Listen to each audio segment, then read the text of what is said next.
আসসালামু আলাইকুম। আপনারা সবাই কেমন আছেন? আলহামদুলিল্লাহ আমিও ভালো আছি। স্বাগতম আপনাকে আমার ভিডিওতে।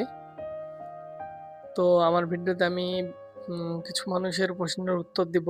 প্লাস হচ্ছে যে কিছু কথা আপনাদের জানাবো ব্রাজিল টিমকে নিয়ে।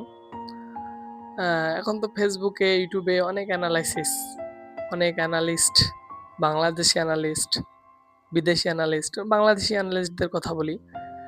তারা জাস্ট ব্রাজিল টিমে ভালো জিনিস হিসেবে দেখতেছে স্কোয়াডে জাস্ট নেইমারের ইনক্লুশনটা। নেইমার যে স্কোয়াডে ইন হইছে, এটাকেই জাস্ট তারা বলতেছে এইটাই জাস্ট প্লাস পয়েন্ট। তাছাড়া এখানে আহামরি কিছুই দেখতেছে না। এখানে যে আমাদের ভিনিসিয়াস আছে, রাফিনহা আছে বা ডিফেন্সে গ্যাব্রিয়েল ম্যাকানেস, মার্কিউনাস আছে। এরা যে আছে এরা মনে হয় যে হিসাবই করতেছে না। ঠিক আছে? এবার আমি জানি হয়তোবা অন্যবারের তুলনায় এবার ব্রাজিলের হাইপ কম। কিন্তু এইবার ব্রাজিলের অন্য সব বারের তুলনায় ভালো করার সম্ভাবনা বেশি বলে আমি মনে করি। আপনার মতবাদ কি? আপনি অবশ্যই জানাবেন।